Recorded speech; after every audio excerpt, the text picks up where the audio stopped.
살아계신 나의 하나님, 주의 이름을 높여드립니다. 그 행한 일로 인하여 옳다함을 얻느니라. 이 말씀에서 지혜로운 성도라고 하는 그런 말씀입니다. 코로나19로 인해서 교회가 많이 여러 가지 달라진 그런 모습들이 생겼습니다. 주일 예배를 가정에서 영상으로 드리는 주일이 생겨났습니다.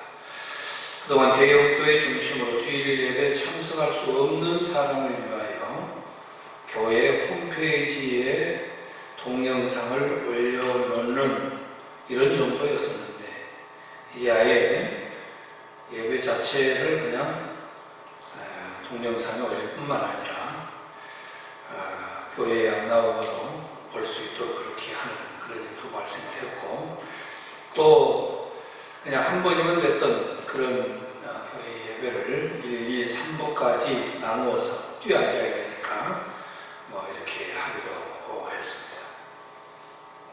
이것은 국가적 재난이라고 하는 그런 입장에서 교회가 지혜롭게 행동한 그런 일이라고 할 수 있습니다. 근데 안타까운 것은 대부분 교회가 이렇게 보건당국의 지침을 따라서 그들이 권고한 대로 사회적 거리두기에 동참을 하고 있는데, 무슨 보건당국의 발표나 보도 매체를 보면 교회들이 예배 강행을 하려고 한다, 이런 용구를 쓰는 것을 보게 됩니다. 아니, 보건당국에 따라서 잘 하고 있는데, 그 권고를 따라서 하고 있는데 교회들이 예배를 강행한다, 이런 문구들을 쓰는 것을 볼 수 있습니다. 이 말을 들으면 좀 기분이 그렇게 좋지를 않죠. 아무튼 교회들은 앞서 말씀드린 대로 가정에서 주일 예배를 드리고 교회에서 예배 드리더라도 거리두기를 하고 이렇게 않기 때문에 권고를 지금 잘 따르고 있습니다. 정말 일부 교회가 그렇지 않아서 그런 말이 난다라고 생각을 하는데, 아무튼 역사 이래로 예배 공동체를 지금까지 교회는 이루어왔고, 이보다 더한 박해도 또 전쟁이 터졌어도 예배를 드렸습니다. 우리나라에서도 그랬습니다. 전쟁 통해도 예배를 드렸어요. 그러니까 그 안에 있는 교인들 얼굴 사납다고 교회에다 불을 질러버리는 그런 일이 있었잖아요. 난리에도 모여서 예배를 드림으로 신앙과 삶을 지켜나갔습니다. 이런 점에서 교회의 예배에 대해서 비난을 하는 것은 잘못된 것입니다. 이단성이 있는 교회들이, 그리고 몇몇 교회들이 그런 일을 했다고 전체 교회를 예배를 강행한다, 이렇게 말하는 것은 이건 우리가 받아들일 수 없는 일입니다.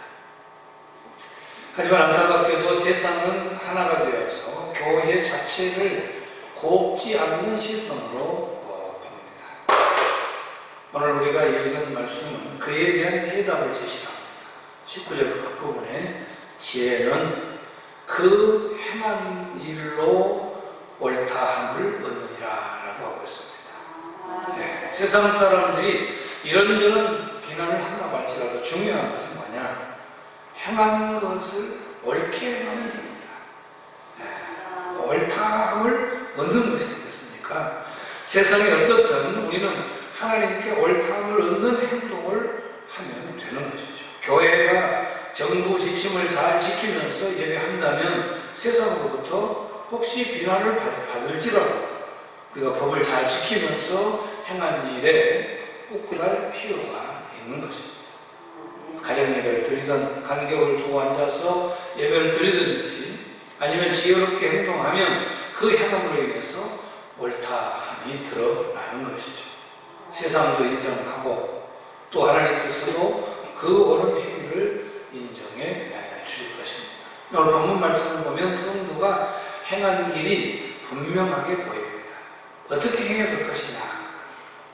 그래서 본문을 통해서 우리는 성도답게, 교인답게, 교회답게 어떻게 행할 것인가 지혜를 얻을 수 있기를 바랍니다.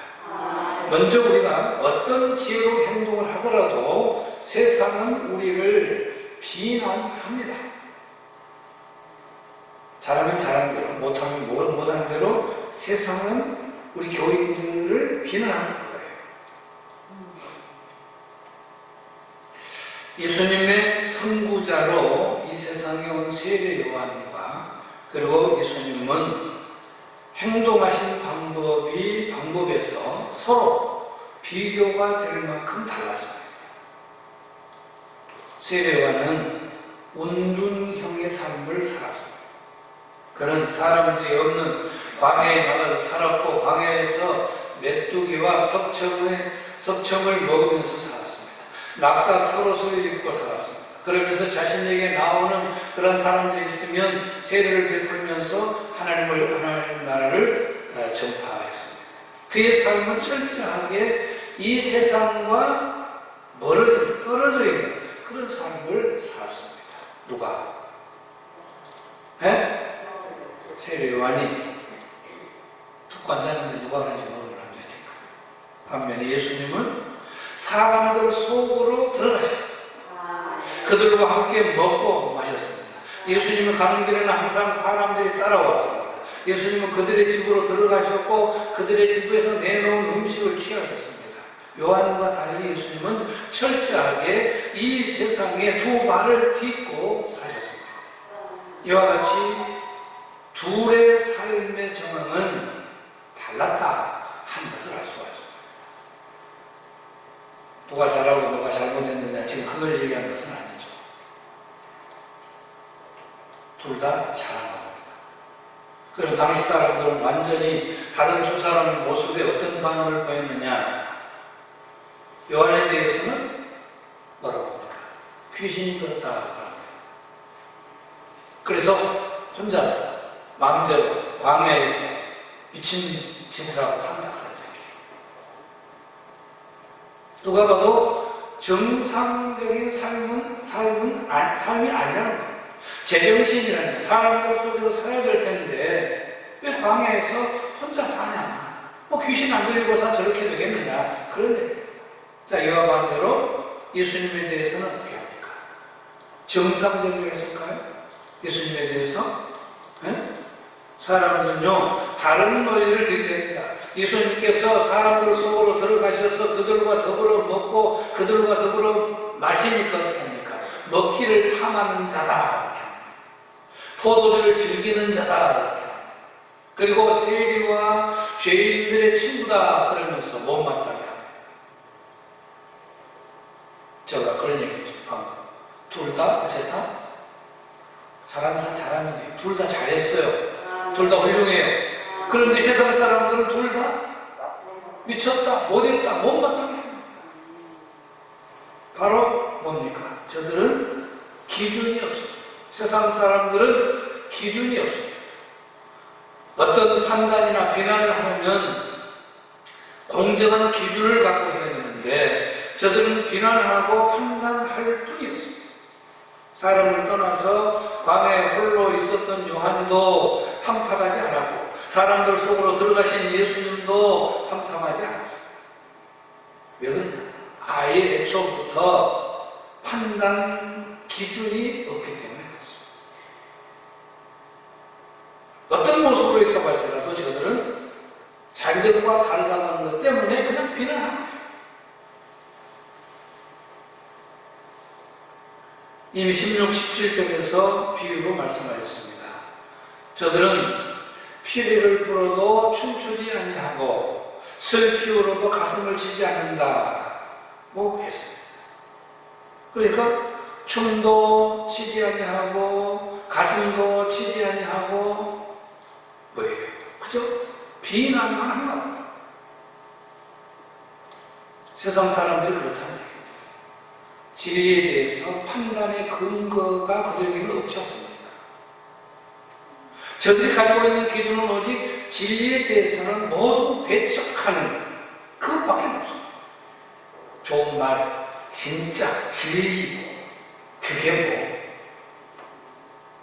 하루 밥 한 그릇 있으면 되고 떡 먹으면 되고 뭐 명예 얻으면 되고 뭐 세상 그 아주 그 기준 그것밖에 없으니까 진리에 대한 얘기를 하면 아예 귀를 닫아. 그리고 그것을 비난을 지금 여러분이 한번 주위를 한번 살펴보시기 바랍니다. 우리 주위에 있는 사람도 그래요. 진리를 얘기하면 귀 딱 닫아. 바로 닫아. 난 그런 거 모른다. 그때 마찬가지 진리도 마찬가지. 그게 세상이에요.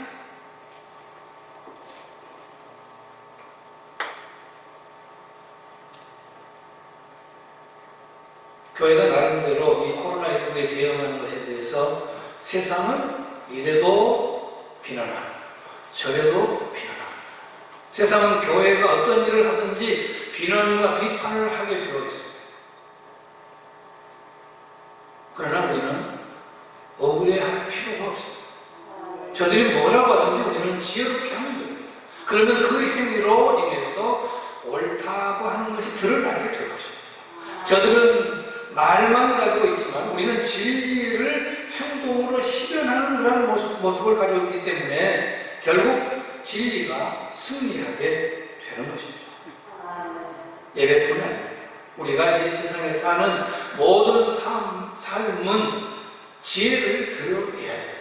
하나님 앞에서 옳은 것을 행하는 게 지혜인데 그 행동으로 우리가 옳다는 인정을 그들로부터 받아야 되는 것이죠. 우리는 어떤 일을 하든 어떤 일을 맡았든 그 일에서 하나님이 옳다고 하시는 게 무엇인지를 보아야 됩니다. 그리고 그것을 행해야 됩니다. 세상 사람들에게 휩쓸릴 것이 아니라 성도의 우리가 어떻게 행동을 하더라도 저들은 비난할 것이기 때문에 그냥 우리는 하나님이 옳다 하신 그곳으로 향하여서 나아가야 되는 것이죠.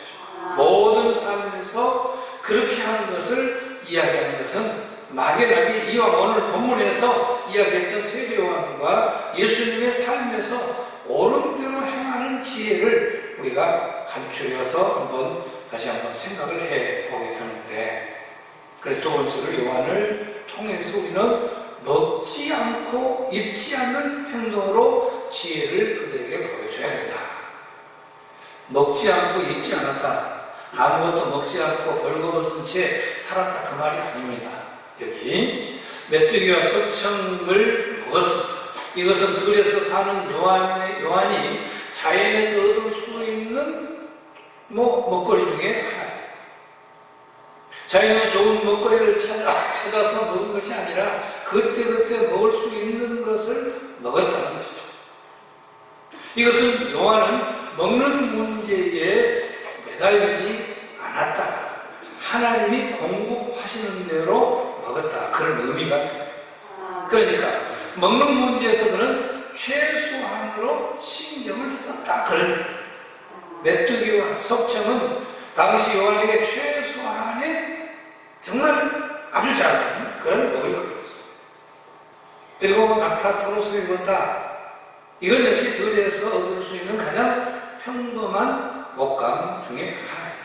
결국 요한은 먹고 입는 것을 최소한으로 했다. 그런 얘기입니다. 우리는 그가 왜 이렇게 했는지를 생각해 봐야 됩니다. 요한은 하나님 앞에서 메시아의 길을 준비하는 사람입니다. 이것이 너무 중요한 일이기 때문에 세상의 마음을 빼앗기지 않기를 그는 원했습니다. 그래서 들로 나가서 최소한으로 먹고 마시면서 하나님의 뜻에 집중을 했습니다.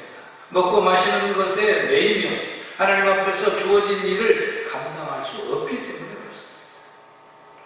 이렇게 그는 거친 음식을 먹고 거친 옷을 입음으로써 그 어두운 시대에 들에서 외치는 자의 소리라고 하는 그런 사명을 감당을 할 수 있었던 것이죠. 우리도 사명을 감당하려고 하면 이런 요한과 같은 정신이 필요합니다.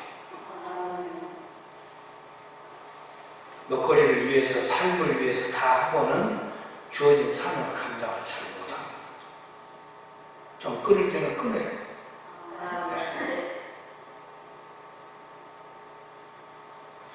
주님이 인정을 해줬습니까? 요한에 대해 주님은 그를 보시면서 오리라고 예언된 엘리야가 바로 이 사람이다 라고 하고 있어요.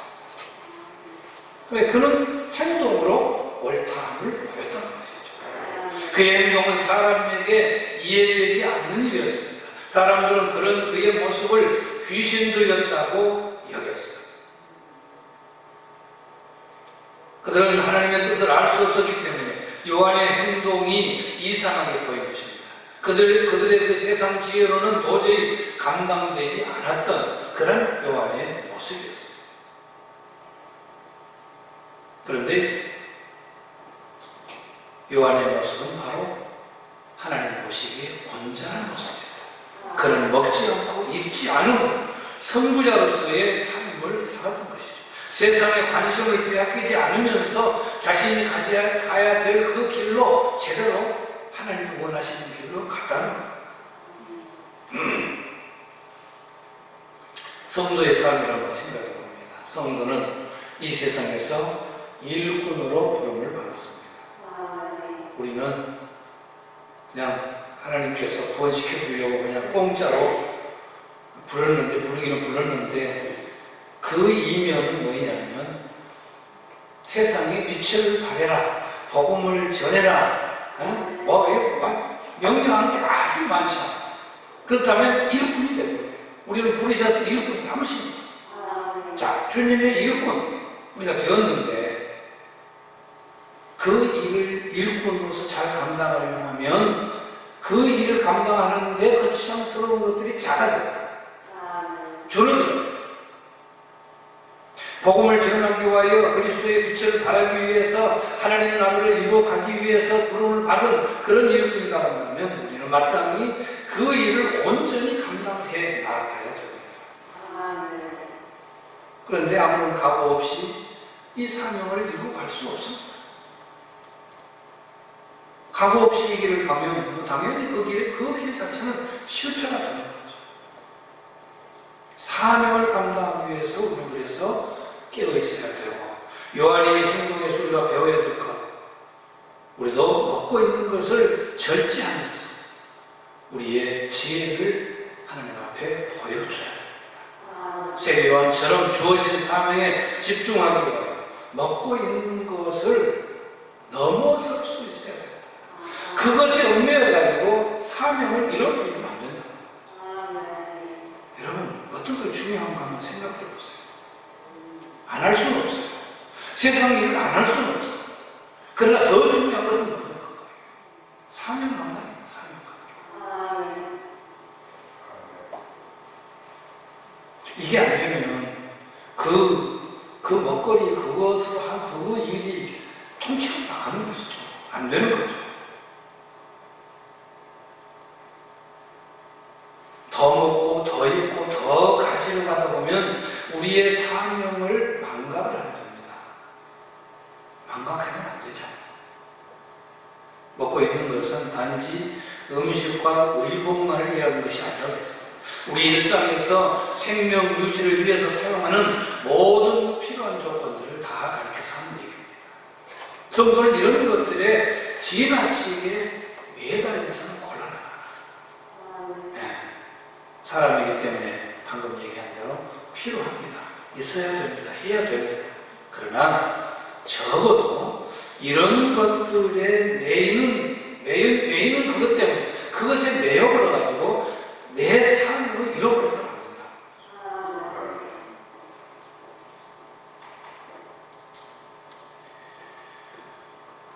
세 번째로 예수님을 통해서 우리는 먹고 마시는 행동으로 지혜를 보아야 됩니다. 방금까지는 요한에 대한 얘기였고요. 이제는 예수님을 한번 봅니다. 예수님은 요한과 달리 먹고 마셨다고 했습니다.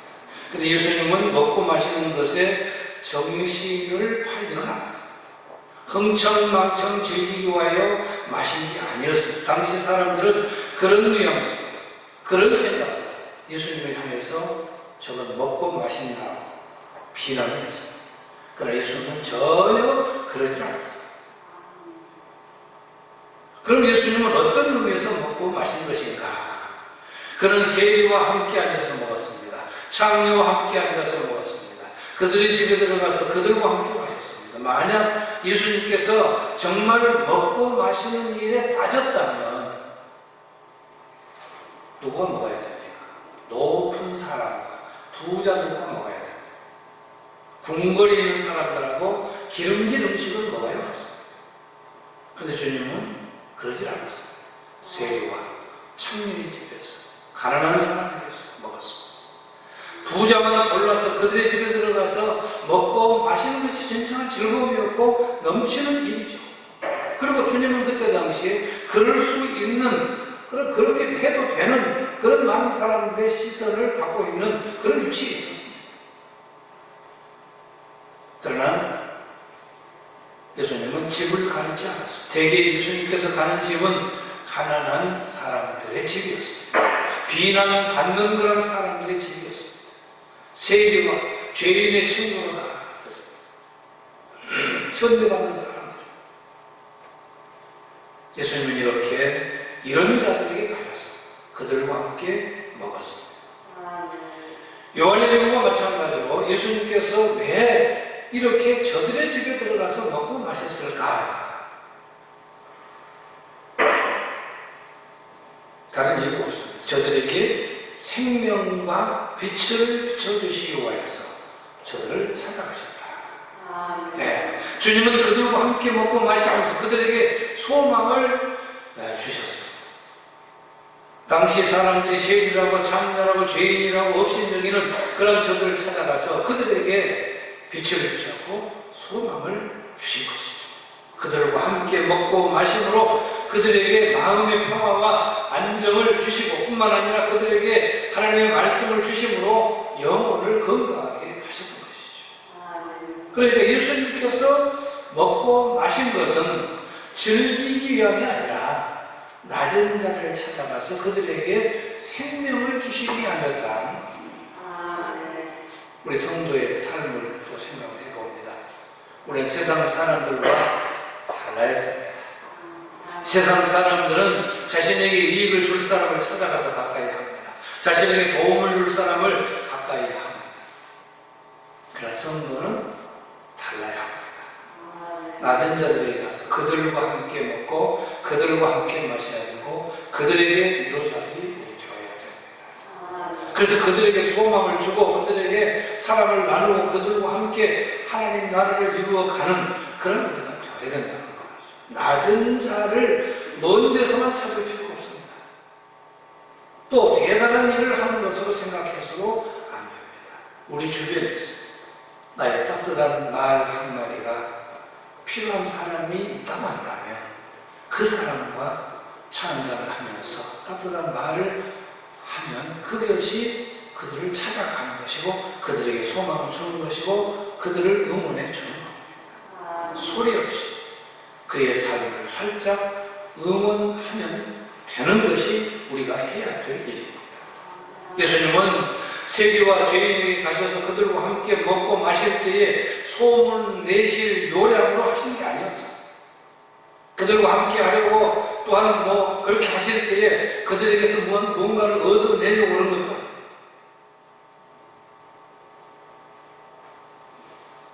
그저 그냥 함께 하고 싶다. 그러면 우리로 인하여서 위로와 소망이 그들에게 전달이 될 것이고 더 나아가서 복음이 그리고 하나님의 나라가 확장될 것입니다. 이런 우리의 행동에 대해 세상 사람들은 좋지 않은 시선을 보낼 수도 있습니다. 그러나 신경 쓸 필요는 없습니다. 이미 우리가 살펴봤습니다. 저들은 우리의 좋은 모습도 좋지 않은 모습도 그렇게 좋게 말하지 않습니다. 비판할 것만 꼬드겨 찾고 있습니다. 그렇다면 어떻게 할까? 하나님이 옳다고 인정하면 되는 것이죠. 그런 지혜를 우리가 갖기를 원합니다. 세상은 성도가 가는 길을 잘 모릅니다. 그들에게는 그런 지혜가 없습니다. 그래서 어떤 모습을 보든 비판하고 비난합니다. 거기에 여러분 흔들려서는 안 됩니다. 교회가 계속 예배 드린다 그러니까 아멘인 사람들이 그러다잖아요. 교회가 왜 예배를 드린다 그러냐? 우리 교회가 그랬잖아요. 주위의 사람들이 교회 예배 드린다 그러니까 교회가 예배 드린다고 모르겠어요. 그 어디까지 말했는지 모르겠지만 막 그러더라고요. 세상은 원래 그런 거예요. 잘해도 그렇고 못해도 그렇고.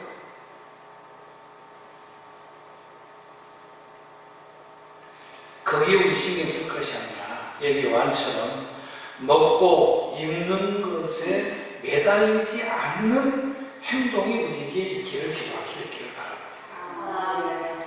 거기에 매달려가지고 주신 사명 감당 못하면 정말 우리야말로 택도 받고 안 되는 거예요.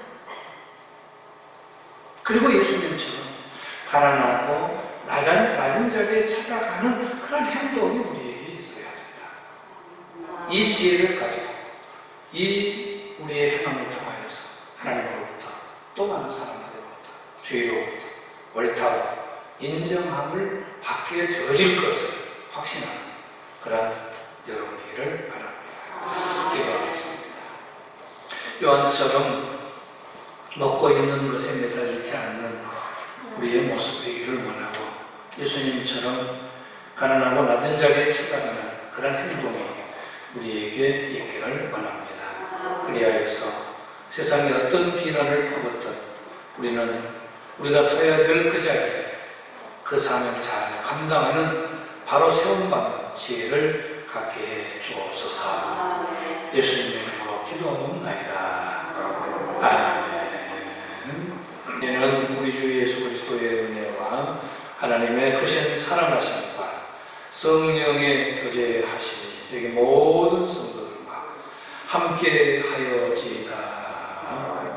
아멘.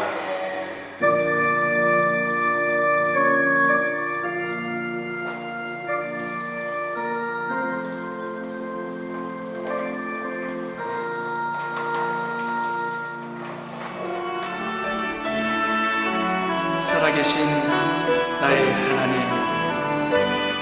주의 이름을 높여드립니다.